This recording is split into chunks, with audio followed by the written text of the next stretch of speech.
하나님 말씀 사도행전 22장 22절에서 29절까지 말씀을 함께 봉독을 했습니다. 우리 이 말씀 가지고 유대인 천동설이라고 하는 제목으로 우리 하나님 말씀 증거하겠습니다.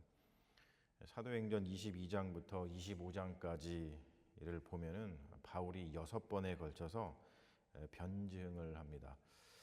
이 아폴로기아라고 하는 말인데 이제 변증이라고 하는 것은 이제 법정에서 제기된 그 고소에 대해서 뭘 잘못했거나 또는 그 오류 같은 것을 이렇게 방어하는 그런 의미를 가지고 있죠.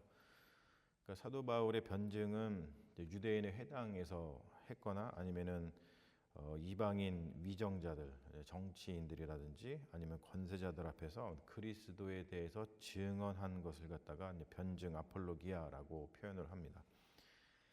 바울은 왜 무엇을 잘못했기에 로마인들 또는 유대인들에게 고소를 당하고 또 그들 앞에서 아폴로기아 변증을 할 수밖에 없었는가? 우리가 질문을 할 수가 있죠. 6번째 변증에서도 보면은 로마의 고위 관료 베스도가 바울에게 변증하는 바울에게 바울이 미친 것 같다 뭐 이렇게 표현을 하기도 합니다. 그러니까 결론적으로 바울의 변증을 통해서 바울에 대한 이 고소들은 무죄로다가 밝혀지죠. 바울과 복음은 무죄다. 이렇게 이제 사도행전이 전하고 있습니다. 자, 그렇다면은 우리가 좀 궁금한 게 있어야 돼요. 뭐냐면은 바울이 유대인들에게 기소를 당한 이유가 무엇인가? 너 죄인이야. 너 잘못했어. 이렇게 기소를 당했단 말이에요. 바울이 왜 그렇게 유대인들에게 기소를 당했는가? 우리가 좀 질문을 할 필요가 있습니다. 표면적인 이유는 율법과 성전에 대한 모독죄로 기소를 당한 것이죠. 이것은 복음서에서도 보면은 유대인들이 예수님을 기소한 그 이유이기도 합니다. 그러니까 예수님도 바울도 모두 유대인의 율법이라든지 또 유대인의 성전을 모독했다라고 이렇게 오해를 받았다는 것이죠. 자, 그러나 우리가 알다시피 예수 그리스도는 오히려 율법과 성전의 완성이다. 그렇게 복음서는 전하고 있잖아요. 여기서 이제 어떤 충돌이 생긴다는 것이죠.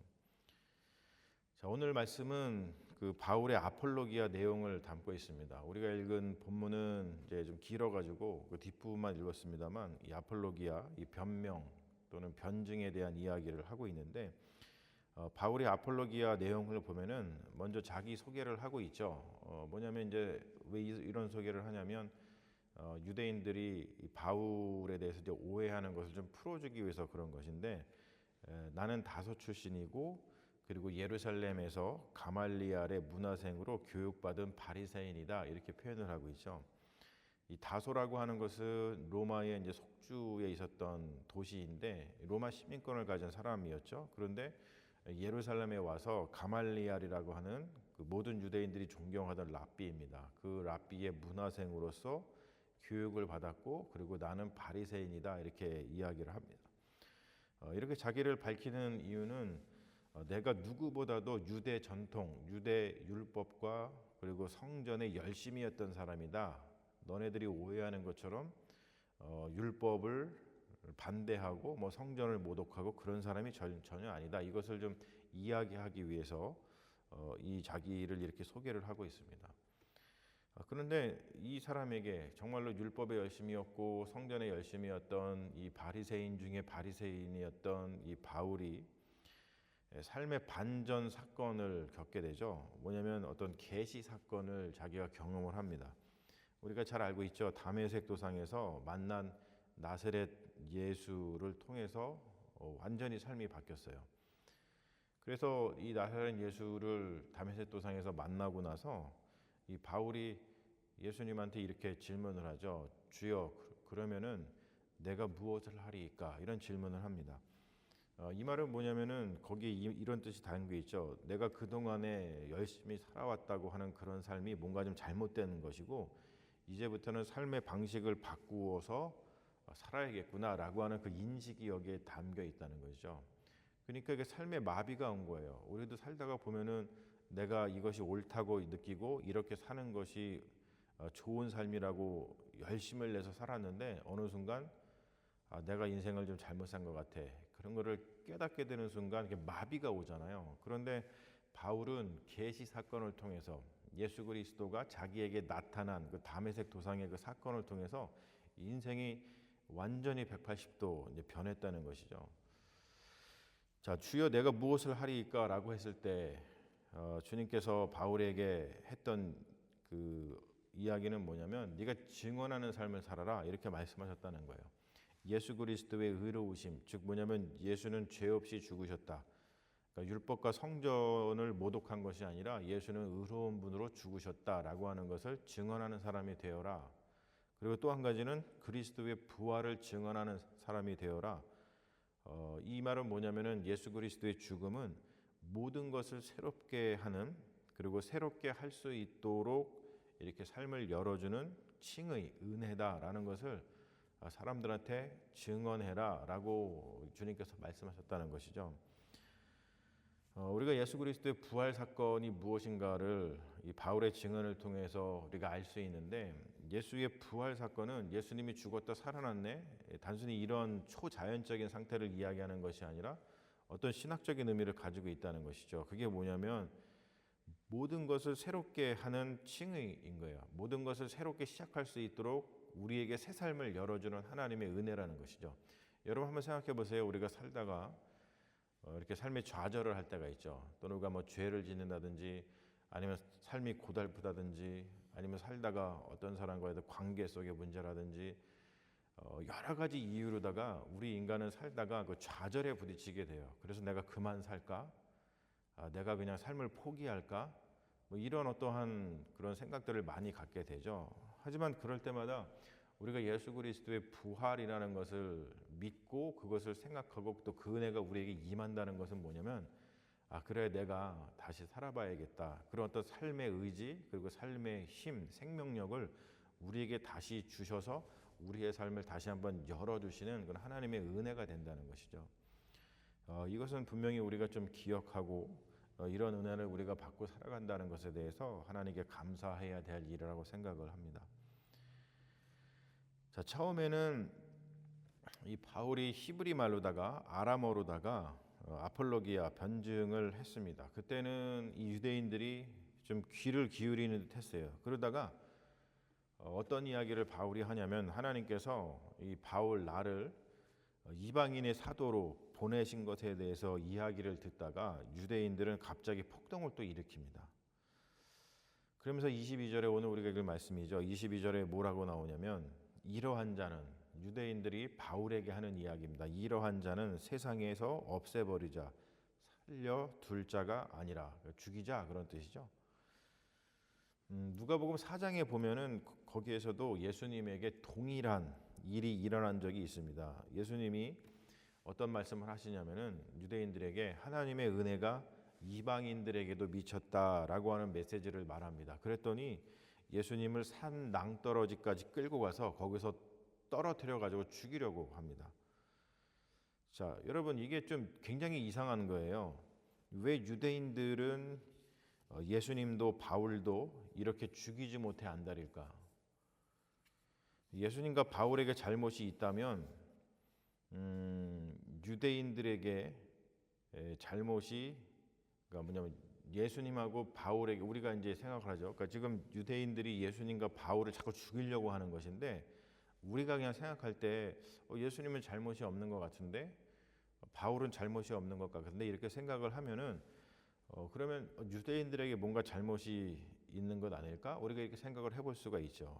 그러면은 유대인들은 도대체 왜 이렇게 예수님과 바울을 이렇게 죽이려고 하는 것일까? 사실은 굉장히 궁금한 부분이죠. 성경에 나타나는 이상한 현상은 뭐냐면 지금 오늘 말씀의 제목처럼 그 유대인 천동설입니다.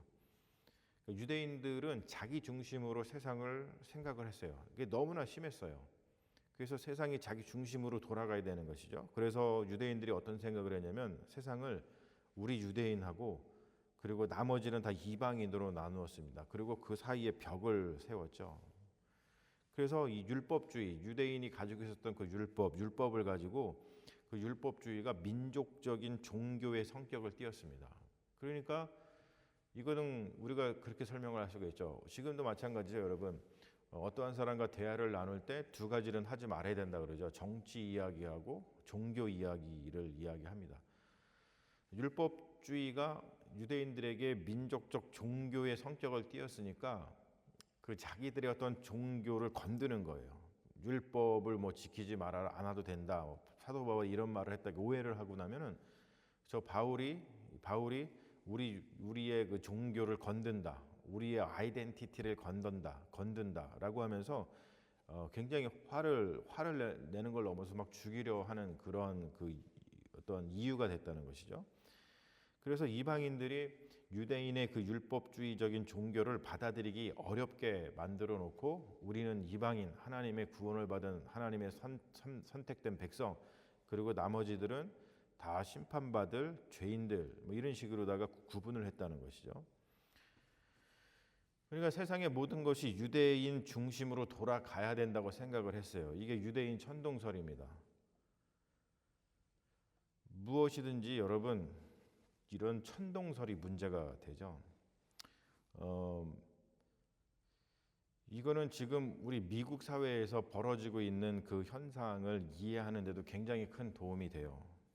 이번에 보면은 대통령을 트럼프를 지지를 했잖아요. 많은 사람들이. 그래서 대통령을 트럼프를 또 뽑았습니다. 그 저변에는 무엇이 있냐면 이 천동설이 있는 거예요. 한마디로 얘기해서 미국 중심주의, 그리고 백인 중심주의, 그리고 남성 중심주의, 이것으로 가고 싶은 그 마음이 표출이 된 것이죠. 우리가 인간 천동설, 인간 중심주의라든지 백인 천동설, 백인 중심주의라든지 또 남성 천동설, 그게 뭐예요? 가부장제잖아요. 그리고 기독교 천동설, 아주 배타적인 복음주의를 가지고 있습니다. 근데 이게 왜 문제가 되냐면 그 중심에 있는 존재는 편하고 좋아요. 자, 이번에 트럼프가 대통령이 되고 나서 미국 사람들은 좋을 수 있습니다. 왜냐하면 미국 중심주의로 가기 때문에 미국에서 미국 시민권을 가지고 미국 영토에서 살고 있는 사람들은 좋을 수 있어요. 그런데 문제는 뭡니까? 그 바깥에 있는 자들이 억압을 받는다는 것이죠. 굉장히 어려워진다는 거예요. 자, 백인 중심주의로 가자고 하는 거죠, 지금 트럼프가. 자, 백인들은 좋겠죠, 자기들은. 근데 저희들처럼 아시아인들이라든지 다른 인종들은 굉장히 힘들어지는 거예요. 남성 중심주의, 남성들은 좋겠죠. 근데 그 여성들은 힘들어지는 거고 어린아이들도 힘들어지는 거예요. 그래서 중심부에 있는 존재는 편하고 좋지만 언제나 바깥에 있는 자들은 억압을 당하고 굉장히 어려움, 고통 속에 살아가게 되는 것이 바로 이 천동설, 뭐냐면 자기 중심성을 가지고 살아갈 때 그러한 그 오류가 나타난다는 것이죠. 자, 우리가 복음이라는 것을 한번 생각해 볼 때 오늘 말씀을 통해서 복음이라는 것은 무엇일까라는 것, 그러니까 사도 바울이 하고자 했던 것, 그리고 예수 그리스도께서 하시고자 했던 것이 무엇인가를 생각해 보면은 천동설을 깨는 작업이었다는 거죠. 우리가 알고 있는 제국주의, 로마 중심으로다가 이 제국이 형성이 됐잖아요, 그 당시에. 그러니까 예수님 당시에 로마 제국에 의해서 십자가 사형을 당하신 거잖아요. 로마는 좋지만 그 로마 바깥에 있었던 나라들은 다 힘들었어요. 우리 인간 중심주의를 한번 생각해 보세요. 인간들은 좋지만 지금 인간들의 그 중심주의 때문에 지금 모든 자연, 이 지구가 엄청나게 고통을 받고 있죠. 그래서 우리가 기후변화 문제에 대해서, 기후 위기에 대한 이야기를 요즘 많이 하고 있는 겁니다. 자, 유대인 중심주의, 자기들은 좋아요. 근데 이방인들이 고통받는 것이죠. 지금 그것 때문에 실질적으로 사도 바울이 고통을 받고 있잖아요. 율법 중심주의, 성전 중심주의, 이런 것들을 깨는 작업이 바로 복음의 역할이라고 하는 겁니다. 인간은 원죄를 지니고 있다 그래요. 큰 이 씻을 수 없는, 잘 고쳐지지 않는 그런 이 죄가 우리 마음속에 있다고 하는데, 우리 안에 있다고 하는데, 그게 뭐냐면 자기 중심주의예요. 자기 집중인 거죠. 모든 것을 중심과 주변을 만들어서 지배와 착취가 일어나게 만드는 겁니다. 복음은 그러한 것들을 인식하게 도와주고, 그리고 자기 중심주의라든지 자기 집중에서 벗어나서 그 경계를 허물고 서로 평화롭게 사랑하면서 사는 그러한 삶을 만들어가는 것이 이 복음의 역할이라고 하는 것이죠. 여러분 한번 생각해 보세요. 나 때문에 주변이 얼마나 힘들고 어려운가. 자기 중심성을 가지고 있는 어떠한 존재가 내 삶에 있으면 그 존재 때문에 내가 굉장히 힘듭니다. 우리가 사실 살아가면서 그런 것 때문에 엄청나게 어려움을 겪고 살아가게 되는 것이죠. 그러므로 여러분 우리가 날마다 나 자신을 돌아보면서 우리 바울이 말한 것처럼 날마다 나는 죽노라라고 했던 그런 훈련들을 안 하면 우리가 복음에서 멀어져서 이 자기 중심적인 삶을 살게 되고 그 자기 중심적인 삶을 통해서 주변 사람들을 어렵고 힘들게 만드는 그런 죄인의 삶을 산다는 겁니다. 여러분 복음은 중심주의를 살면서 저지른 죄를 없애주는 게 복음이 아니에요. 많은 사람들이 그렇게 잘못 생각하죠. 내가 나 중심적으로 사는 거죠. 뭐 미국 중심적이다. 그리고 뭐 막 백인 중심적이다. 뭐 남성 중심적이다. 그러면 그 중심에 있는 사람들이 자기 중심성을 나타내느라고 막 나쁜 일을 저지르게 되어 있어요. 주변 사람들을 어렵고 힘들게, 주변 사람들을 눈물 나게 합니다. 그러면은 사람들은 복음을 가지고 어떻게 하냐면 내가 내 중심성 때문에 그렇게 저지른 남 눈에 눈물 나게 한 그것을 하나님께서 용서해 주셨다라는 것을 복음이라고 잘못 생각한다는 것이죠. 여러분 복음은 그런 게 아닙니다. 복음은 중심주의를 살면서 지은 죄를 없애주는 것이 복음이 아니라 복음은 중심주의, 자기 집중, 원죄죠. 우리의 큰 죄입니다. 이것에서 완전히 벗어나서 더불어서 나의 중심주의를 없애고 더불어서 주변 사람들과 평화롭게 살아가는 그런 삶을 살도록 이끌어주는 것. 여러분 그게 복음이라는 것을 우리가 잊지 않았으면 좋겠어요. 그러니까 여러분 어때요? 복음이라는 것은 우리 인간의 삶의 가장 중요한 기쁜 소식이겠죠. 내가 내 중심성이라든지 내 중심성, 천동설에서 벗어날 수 있다라고 하는 얼마나 기쁜 소식입니까? 바로 그것 때문에 우리가 사는 것이 힘들고 어렵고 서로 상처를 주고 살아가는데 그런 것에서 벗어날 수 있다라고 하는 것을 복음이 우리에게 전해준 기쁜 소식이라고 생각을 합니다. 그러므로 여러분 복음이 살아서 역사하는 삶, 그래서 더불어서 행복하고 평화로운 삶을 일구어가는 그런 믿음의 자녀들이 되시기를 주님의 이름으로 축원합니다. 아멘. 우리 잠시 기도하겠습니다. 아버지 하나님, 오늘 말씀을 통해서 우리가 삶을 살아가며 힘들고 어렵게 하는 것이 바로 다른 것에 있지 아니하고 내가 내 중심으로 살아가려고 하는 그 천동설에 있음을 다시 한번 기억합니다. 바울도 예수님도 유대인들에게 그렇게 고통을 받았던 이유, 자꾸 기소를 당하고 죄가 있다라고 사람들에게 손가락질을 당했던 그 이유도 바로 유대인 천동설 때문에 그렇습니다. 하나님 복음은 바로 그런 것들을 돌아보게 하고 그 천동설에서 벗어나서 주변에 있는 사람들과 더불어서 평화롭게 살아가는 삶을 이끌어주는 것임을 다시 한번 배우게 하시니 감사합니다.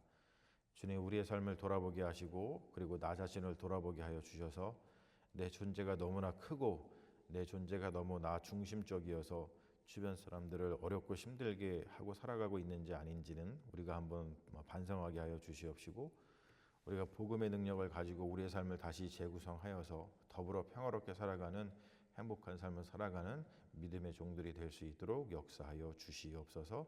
주님께서 우리의 삶을 복음으로 보듬어 주실 줄로 믿으며 우리를 구원하신 예수 그리스도의 이름으로 기도합니다.